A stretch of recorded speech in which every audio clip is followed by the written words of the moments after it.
As someone that's been playing this game since its inception 23 years ago, I pretty much know the drill by now. All of Konami's tactics to be able to make money and maximize profits. And usually, I don't have a problem with it because as a business, they have to make money. But their latest tactics that they've been doing disguised as gifts for the community is a complete scam that you need to be aware of.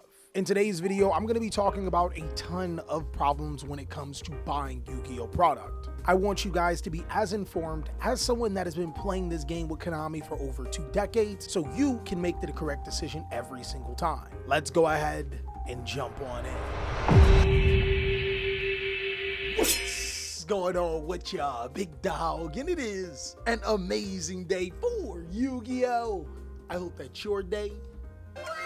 Phenomenal. But if it isn't, don't let what happened at the beginning of your day ruin the rest of your day. The irony about this video is that it was not supposed to be a video. Last week, I talked about how Yu-Gi-Oh was in a really weird spot right now. The dichotomy of strategies being expensive but cheap at the same time, us being in a potential tier 0 format, but so many other decks being really playable. It's definitely a video where if you haven't watched and you want to know where my headspace is in Yu-Gi-Oh, you should definitely check out. Hopefully YCS Orlando has given us a clearer vision, but the biggest thing to take away from that is that I talked about how Konami was scamming Yu-Gi-Oh players. I mean, let's be real, they scam us all of the time, but this particular part of the video was talking about how I was frustrated on how Konami does reprints and printing their product. And of course, since you guys requested, I am happy to oblige to give you my opinion on the particular situation. And also, if you have any other topics that you think that I should talk about, let me know down below in the comment section and let me know what do you think about my thoughts on this situation too. Now, in order to understand the point that I'm trying to make, we gotta talk about a few things that may just blow your mind. Oftentimes, people think that Yu-Gi-Oh isn't in a rotation. Basically, what I mean by rotation is that there are a group of cards that are being played for a determined period of time before a company makes you move on to the next group of cards. Companies like Magic the Gathering, Pokemon, and just about every other card game has a rotation. Yu-Gi-Oh doesn't have that type of restriction. In fact, you can play any card that you want all the way from the beginning of the game till now outside of the Yu-Gi-Oh ban list, but that's actually the problem, my friend. I think that Yu-Gi-Oh has put us in a genjutsu. Seriously. We have the illusion of choice, but in reality, there's no point in playing an older Yu-Gi-Oh strategy in modern Yu-Gi-Oh unless it has received a significant upgrade to make it viable.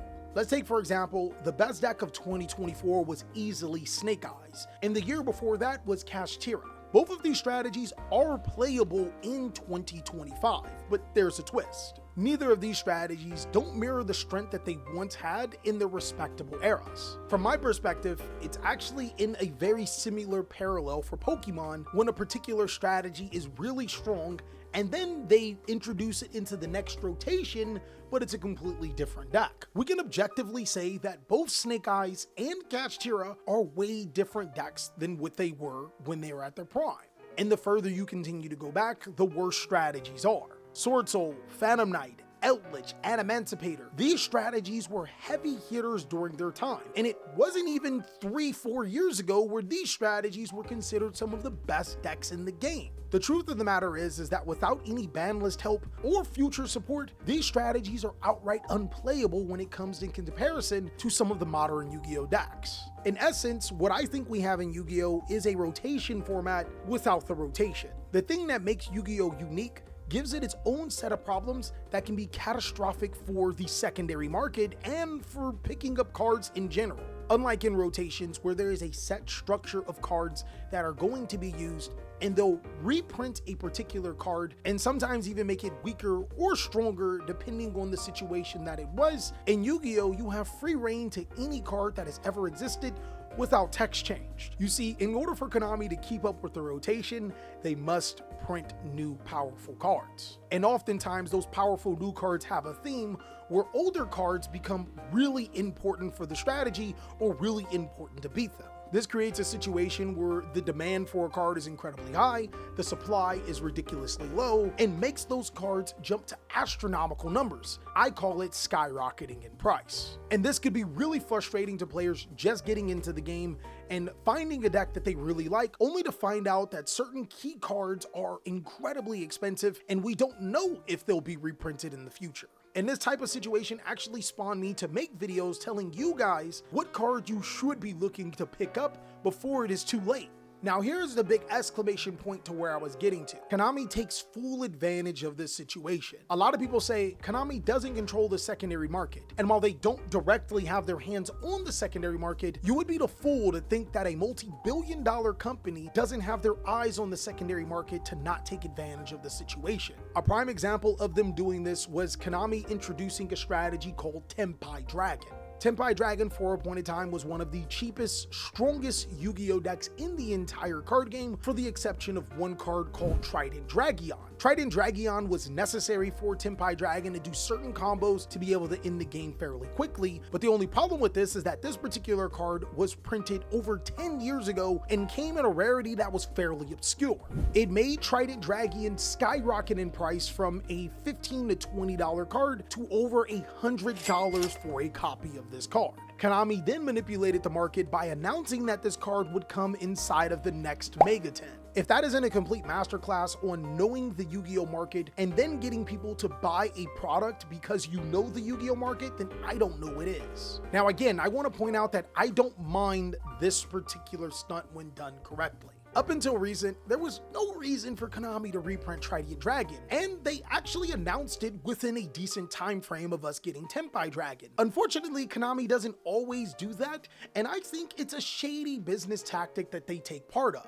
You see, there is quite a few times where we get a new or updated version of the strategy that makes us have to get some of these older cards. And because the supply of those cards is low, the demand is high, it obviously makes these cards skyrocket in price. And the most wicked thing that Konami does is that you would think in a timely manner we would get reprints of these particular cards that we were looking for, but we don't always. There is a numerous amount of times where we don't get a reprint of certain cards that you need for a strategy. And with Yu-Gi-Oh making strategy stronger in every given set, there are times where a strategy is just expensive and no longer useful, as opposed to being able to keep up with the current card game. From what I have witnessed, this creates a situation of hysteria, where players don't know if a card is getting reprinted, so when a card does get reprinted, it gives the fear of missing out effect, meaning that you have to get this product. And one of the shadiest culprits for this business tactic is every single one of Yu-Gi-Oh's side sets. You see, the main sets are a perfect example, giving you sought after reprints of highly anticipated cards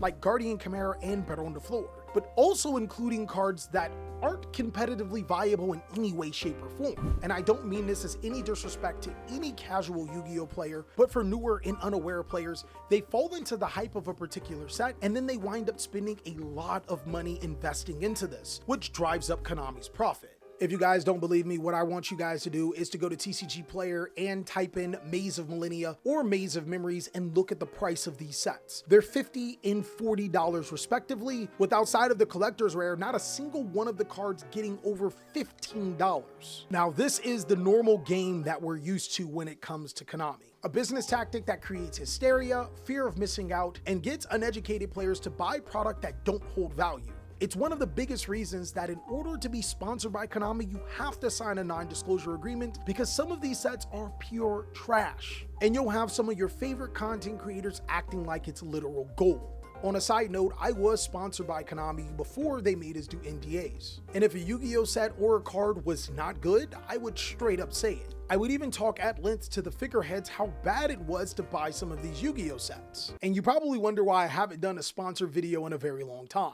Now, I want to double down and say that I don't think because Konami takes advantage of this situation, it's necessarily a terrible thing. I understand that Konami is a business and they have to make money. My biggest beef in this particular situation is the communication, or the lack thereof, because it puts a lot of players in what I like to call Yu-Gi-Oh purgatory, a particular situation where you want to play a Yu-Gi-Oh strategy, but you don't want to spend a ton of money getting particular cards to play that strategy only to have them reprinted very soon. This is the second biggest problem that I have with Konami and how they release cards and how they release reprints. The biggest problem that I have with Konami is that they think that it's okay to continuously do that. Over the course of the last few years, this particular situation that I mentioned has been ramping up. We know that Konami is in full control of the rarities of the cards that they put inside of their booster boxes, like how in the OCG, Molchummy Flawless is a common, in the TCG it's a secret rare that was over $100, but now they're starting to use these tactics in their rarity collection Yu-Gi-Oh sets, making a card incredibly expensive, getting you to buy a booster set because of this situation,